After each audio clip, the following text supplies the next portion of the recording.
Hi guys, Merry Christmas for anyone who celebrates. But tonight we're not bringing a festive cheer, we're bringing something a little bit more dark. We're going to be going over how great of a villain was Kaido from One Piece. Now, this is a series I think I might start, maybe not even just for One Piece, but all anime. Villains have always been the most interesting part of any medium, any sort of show or game that I'm playing. I've always just thought that the villain is usually the person that really drags the story along. A lot of time, protagonists are quite reactional characters. They react to the world that's going around them, usually through the influence of the villain. So, bad guys have always held a special place in my heart because they're the most impactful and you could maybe argue the most important characters in any form of show, especially a fictional story. I mean, even non-fiction, but that's a little bit more of a serious topic that we don't need to get into. But Kaido, who is he? What was his roles in One Piece? What drove him? We know that he's a man that is referred to with many, many badass, imposing monikers. The King of the Beasts, the Invincible One, the man that can't die, the man you should always bet on a one-on-one fight.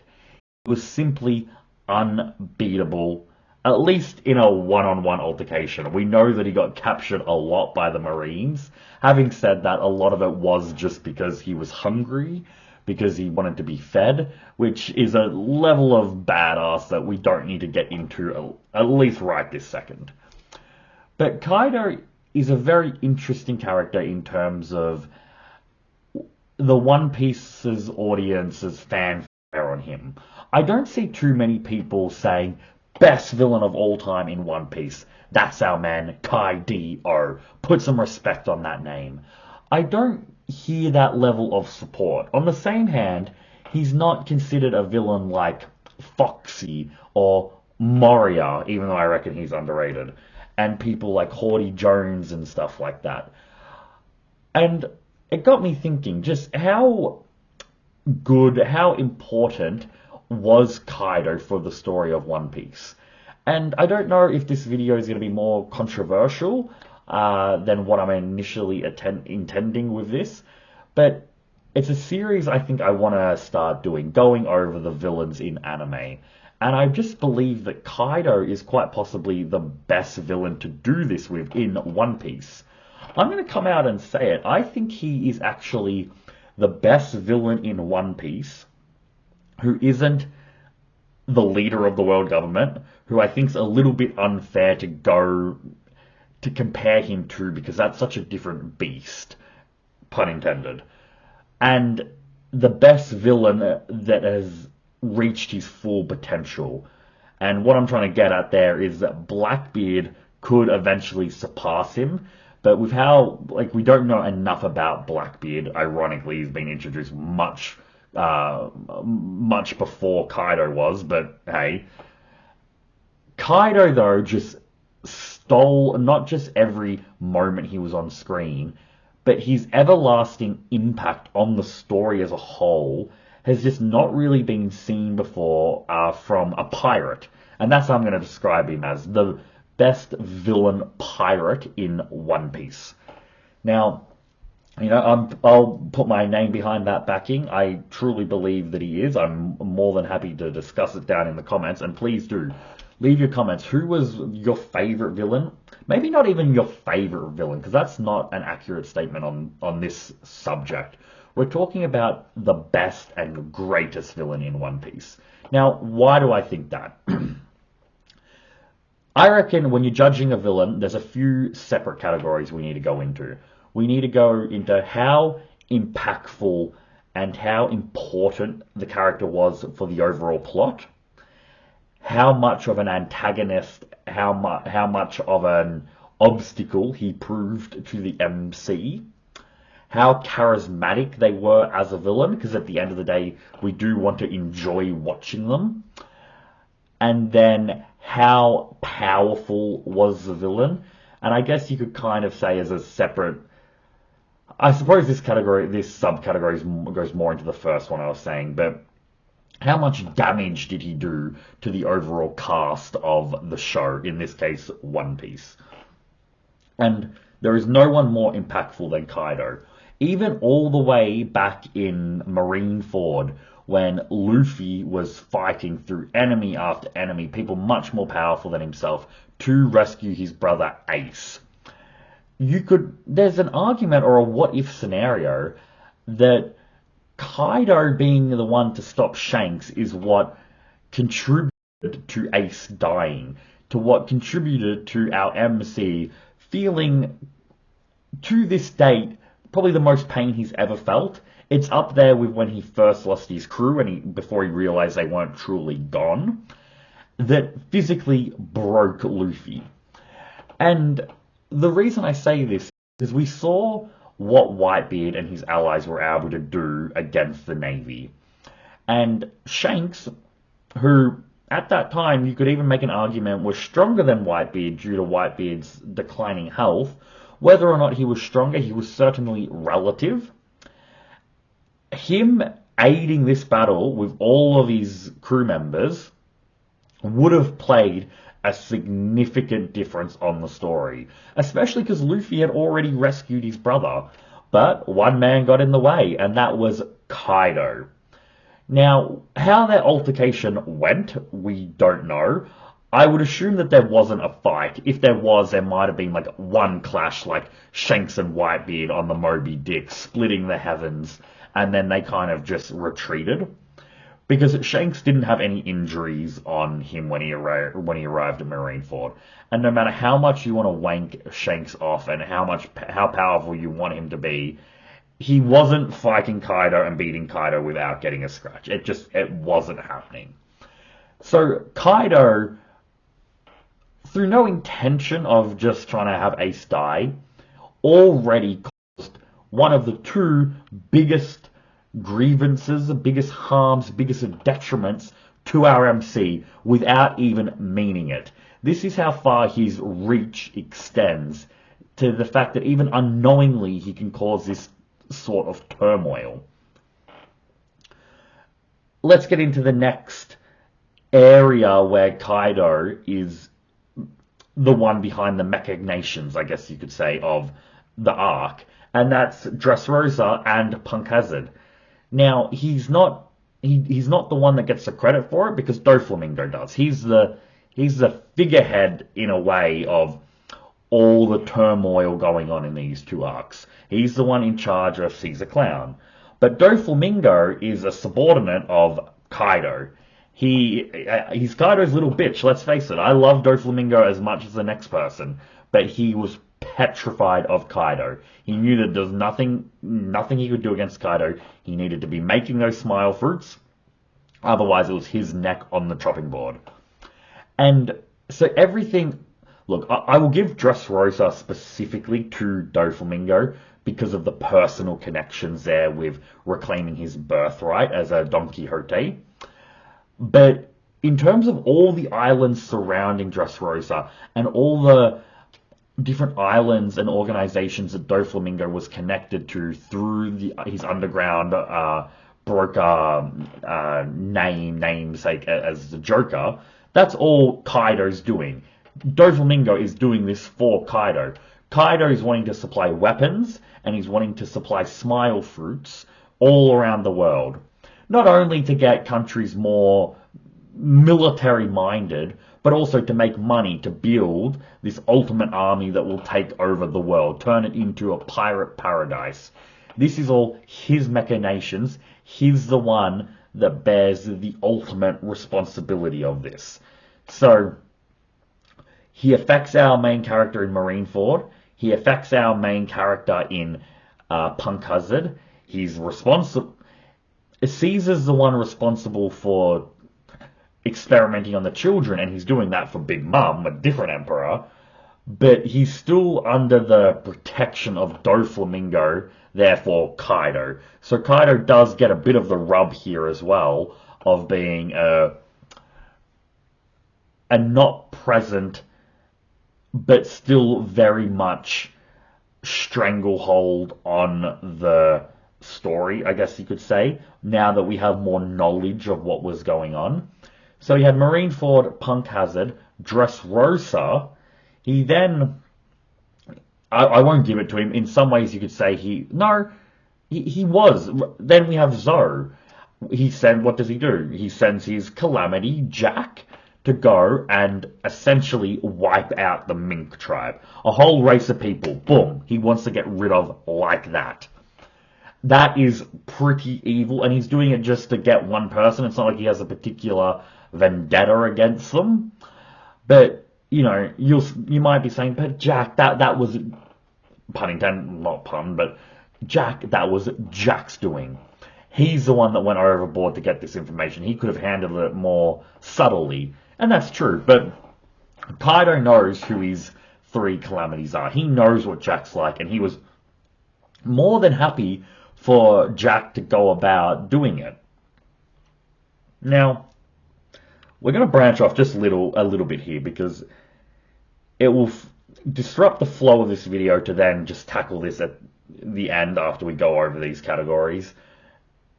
Kaido sending Jack to rescue Doflamingo from a fleet that had Sengoku, a former fleet admiral, Suru, the tactician of the Navy, a vice admiral, and Fujitora, was just straight dumb and a really bad move.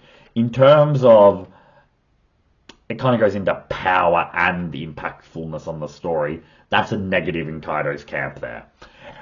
He should have got himself, and we know that he's not so lazy that he won't go and get his own hands dirty. And we see this segue into the next area of huge impact on the story when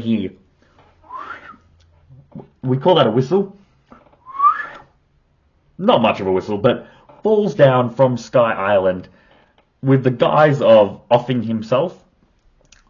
Falls down, I can't remember it off the top of my head how many kilometers it were. I'm Australian, we do things in kilometers the right way.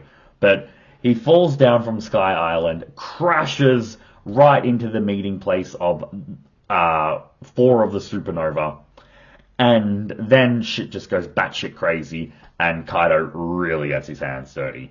He shows up and cripples, that's right, cripples 1/3 of the new generation of the supernova, of the worst generation, whichever moniker you want to give them. He goes up, he physically cripples Kid and Law, who dared defy him, and he mentally cripples Apu and Hawkins to become subordinates of his. Quite possibly an even bigger kind of W in Kaido's favor that they bow down. Like, what are we going to do to this monster? When you're getting a villain that's so powerful that he's changing the minds of very strong-willed characters. These are all people with over 200 million berry bounties. People that are in the new world surviving. Pirates that have gone through all their own adventures like Luffy has. His mere presence is converting them to his way of thinking. Of course, it's not as simple as that, a survival instinct from their part, of course, but his effect on his surroundings of such an powerful upstart group. I mean, at this stage, they're not even upstarts, they're just true threats. And he can just dispatch them without even needing to fight, without even needing to lift a finger, without even needing Conqueror's Haki. And I don't know if we're going, too much into the psychology here of it, but I don't know if this is a story part of the story that Oda's trying to tell with, it's true in a lot of the world, but Japan specifically, at least from, what I've been able to understand of the older generation perhaps pushing against the up-and-coming new generation in real life world events, things like the workplace, the workforce, keeping them down from new ideas, having very rigid thinking. And I go into this just because Oda makes it a point to have characters be quite old. Like Crocodile himself is in his late 40s, I believe. Same with like Doflamingo. I'm not an expert on the ages of One Piece characters, but they are old. Like Kaido is well over 50. I think he's close to 60. If I've gotten this blatantly wrong, I'll throw up the actual ages on the screen. And he does that because of the longevity in One Piece. They don't really reach their prime until they're later on in life. But you could also look at it as you have all these old characters that are very stuck in their ways with their thinking that wants to kind of cut off the legs of the new up and coming generations to not just prove their own superiority, but also because this is the way that things need to be done. This is all they know. They grew up with the generation of Rocks and Roger. They have a very rigid mindset on how the world needs to be. And the up and comers, push against it, push against it, push against it. People break, people fall. Chaos is a ladder, if we want to take that verbiage. But we fight, and Oda shows it with Luffy eventually reaching those heights of Kaido and eventually toppling him. Not just by himself, but with the help of his allies, with his friends that believe in this new future of this cause of freedom. And this isn't a political take on what's better between Gen Z or Boomers or whatever you want to call them, but just a little bit of not insight's not the right word. That's way too hyperbolic, but a little bit of maybe extra sauce going into Kaido's character, not just some brute. I feel like Oda really is trying to do something with him.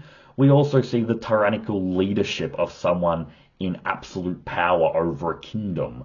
There are his relationship with his son Yamato, his relationship with his crew members and with Big Mom. There's a lot of little details that go into Kaido's character that makes him such a more interesting prospect than maybe initially seen. But we get, we see how impactful he is to it. We'll also just quickly touch on Wano. That's a video in and of itself. But he takes away not just the people that live there's freedom, he takes away their smiles. Even in their, even, and it's not just their smiles, maybe even more impactfully, he takes away their tears. He takes away their ability to regain control through their singularity personality. You can have people that are enslaved but can still, fight back in little ways, not letting, their oppressors get to them in a way, not letting it show to someone. But Kaido takes away that freedom as well, which is one of the, we're getting a little bit psychological in this video, but is really one of the darkest things that we see in fiction. It's a new level of to servitude, to it's not it is slavery to an extent to what Kaido's doing, but it's a level of domineering, I guess we can say, that isn't really seen, and it's such a subtle way that he's doing it that I reckon Oda did a really, really good job tackling. But he starves them, he takes away their abilities to feel what they want to feel, takes away their freedom, murders them, uses them as slaves, uses them to do the exact opposite of what they're wanting to, corrupting their land. He is the absolute ruler of Wano. So, controlling a country, tick that off. Like Crocodile, like Doflamingo, like Big Mom. He's definitely there. His reach is... Name me another pirate that reaches that far. We've got Big Mom, of course. She's really the only other contender. Whitebeard's not at that. Blackbeard's not at that level yet. To be so wide-reaching. His deeds certainly affect everything around him by like eating 2 devil fruits and stealing devil fruits, but he doesn't have that sort of that's not the right word. He doesn't have that sort of absolute kind of dominance over so many different aspects of the story, the way Kaido and Big Mom do. But Big Mom's is more, it's less aggressive, it's less forceful. It's more, hers is more out of the guise of being a benevolent ruler, which is another whole different topic. We can go into Big Mom's story of whether or not she was a good villain. But let's go into the other category about what impacts he had on the MC. And, check one, he emotionally damaged, he was part of emotionally damaging more than anyone else has ever done by being partly responsible for Ace dying. Number two, when Luffy goes into Wano, he gets one-shotted by Kaido. That can be a tick-off in the power category as well. But Luffy is running off this high, victory after victory, beating Doflamingo, beating Caesar, escaping from an admiral, escaping from a Big Mum. He's thinking he's top shit here. He goes into an island, sees the state of it, sees that this is a place that his brother, once again, the man who the Kaido being the man partly responsible for his brother's death in that land, learning about him, learning more information, learning about what he wanted for this land, then thinking that his crew members just got killed by a borrow breath, he's running at Kaido with all the rage in the world, feeling, just as strongly as he ever has, wherever, Skypiea, Enies Lobby, regardless of it all, he is being pushed by emotions here, and he encounters a wall that those emotions, that plot armor, can't get him through, and Kaido thunder Bugua's Luffy out of existence. Luffy completely passes out Kaido's awesome lines about you are going to be the king of what now? So dismissive of our MC and such an obstacle. We see it with Crocodile, we see it with him twice. Spoiler alert, that happens with Kaido as well. And we see it with I'm completely blanking his name. Aokiji just straight beats him. We have people like Rob Lucci and Katakuri who are like pushing him, but it wasn't the defeats the way these men defeated him. Kaido's being the absolute worst. So biggest defeat for our MC, I think, check. Let's just skip over, partway through the battle where he kind of knocks Luffy off Onigashima. Let's just skip to the part of it was such a small detail. I'm really blanking on it. What was again? It's on the tip of my tongue. It's he killed him. How many people can say that they have killed Luffy? I think no one. Sorry, I just kicked my desk. I was that excited there. But he not only gives the MC his biggest defeat of his life, but he also essentially kills him, and without the help of, I love Gear 5th more than everyone, not more than everyone, as much as everyone, and I don't think it was totally Oda pulling shit out of his ass, but it was out of nowhere. Luffy did not know that was going to happen. To Luffy, he just died then. The same scenario in Logtown way back when we were all so much younger, where Buggy had him dead to rights and Luffy accepted it. Luffy just straight died. And not many people can, well, no one can say that they've done that. And it's a level of, it's something that Kaido needs to be acknowledged for, that is something that he was able to do as an antagonist of this story. What about, and even the great moments that he has with Luffy? He's the first one that splits the heavens with Luffy. He acknowledges Luffy as standing as one of these greats, like your Odins, like your Whitebeards, like your Rogers. He has these. He is the cause of Luffy activating these powers that are going to allow him to survive this new world. Survive against Mu, survive against the world government. He's the one that gets to share that with Luffy through his fight on top of Onigashima. Oda is giving Kaido so many different things, and I think it's so cool to look back on. I don't know if it's going to be something in 10 years' time. If we look at it, more people are like, like, that was amazing. We got not just so many bad moments for Luffy through the hands of Kaido, through the Kanabo of Kaido, but also so many great moments through Kaido's actions there. Now, we also have the category of power. Now, depending on what type of character you're talking about, a person's power isn't necessarily, and how like important it is to being a villain, isn't just who can fire off the largest energy beam. Someone like Captain Kuro in the early days of One Piece was a pretty cool villain, um, but he wasn't like as powerful as someone like Arlong. But his power was so suited to him, his power was so suited to being a bad guy that it really worked in Kuro's favor.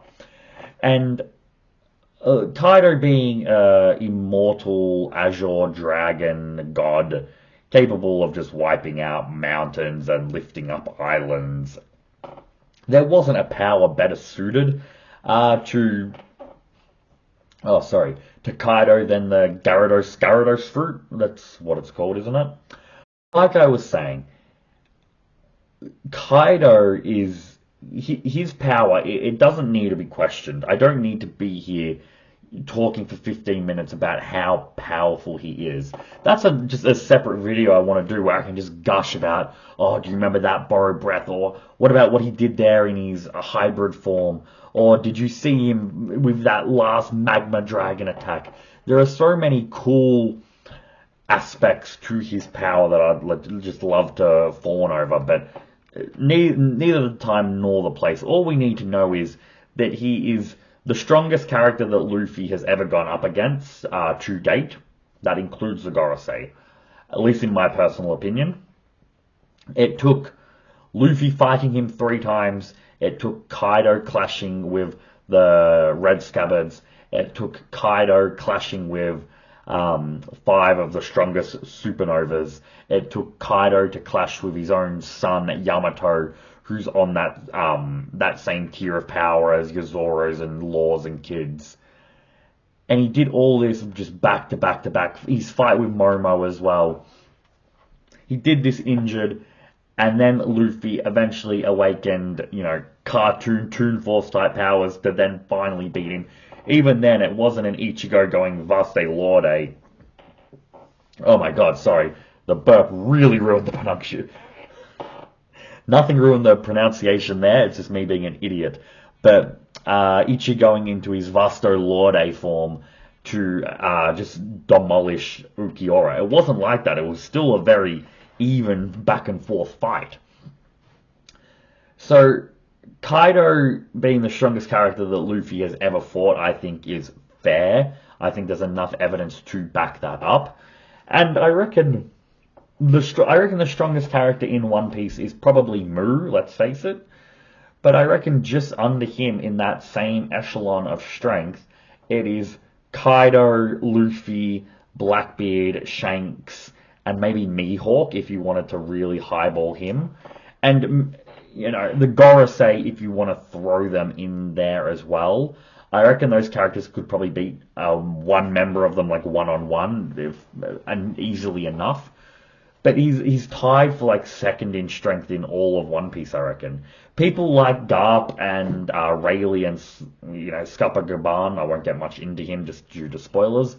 But those type of people and maybe a certain giant on Elbath that we meet, might be there as well. But I don't reckon that they're definitively stronger than Kaido. I reckon putting him as the number 2 equal strongest in One Piece is a pretty fair bet.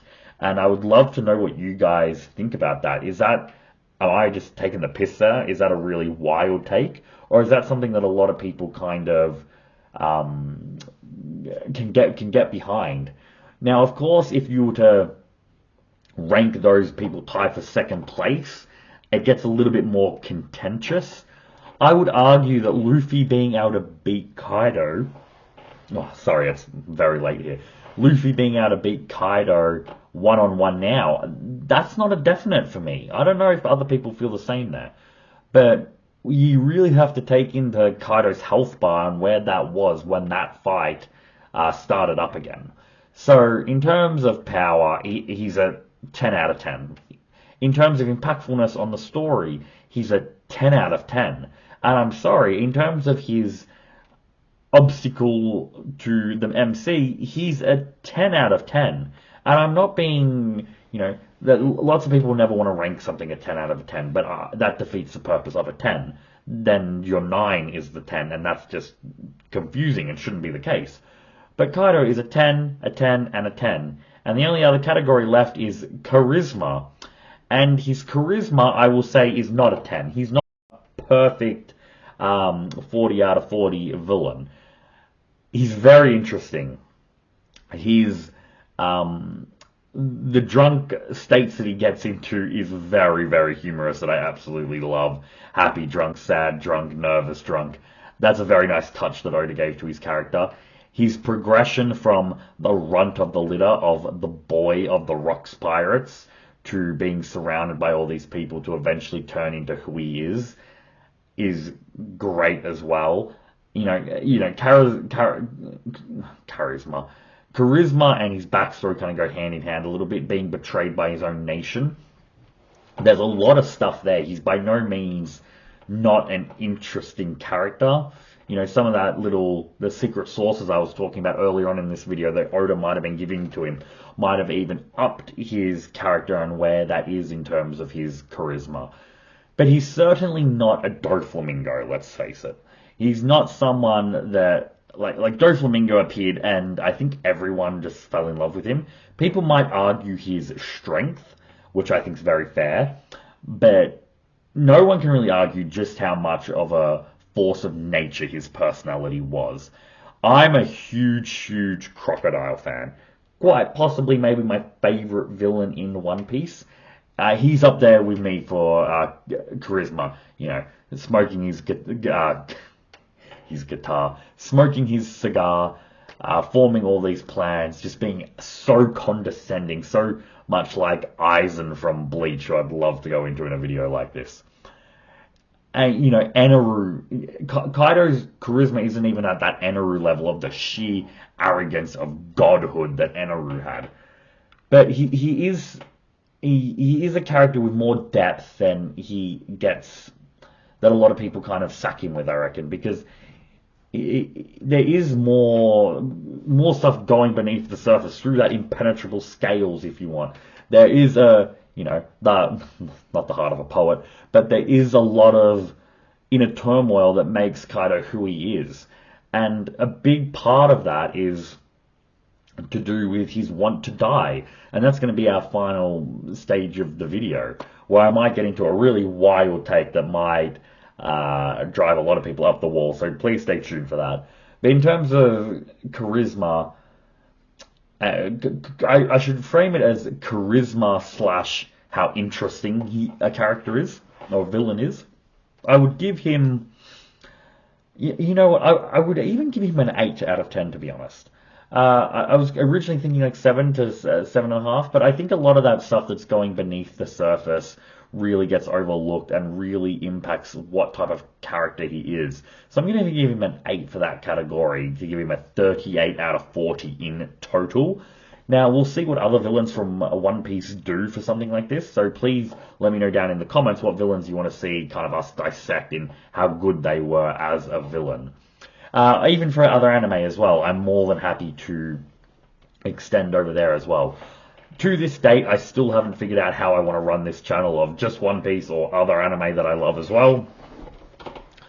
It's something I really kind of tackle with, but at this stage, I'm just making whichever video I damn well please to make. So please let me know down in the comments if you have any recommendations. But, wild hot take.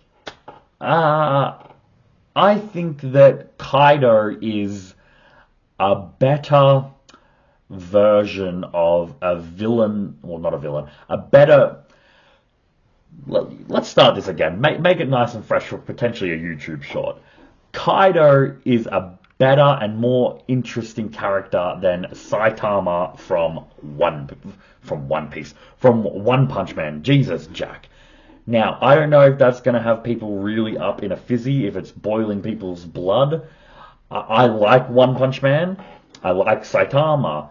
I didn't like season 2 very much, and I certainly don't like season 3, and I've only read parts of the manga, so maybe this is coming from a naive standpoint. Please roast me in the comments if you believe it is. But Saitama's depression from being too strong to enjoy a fight and the loneliness that comes with that was handled very well. But I believe that Kaido's overpowerfulness, immortality, wanting to be beaten by someone and wanting to be killed is handled better in One Piece than it is in One Punch Man. My reasoning for it is because Kaido seems more earned, if that makes sense. And, you know, you could argue that Saitama's is more devastating for the fact that it came out of nowhere, essentially, at least to my knowledge. Correct me if I'm wrong, if it's explored in the manga more, of how he became so overpowered.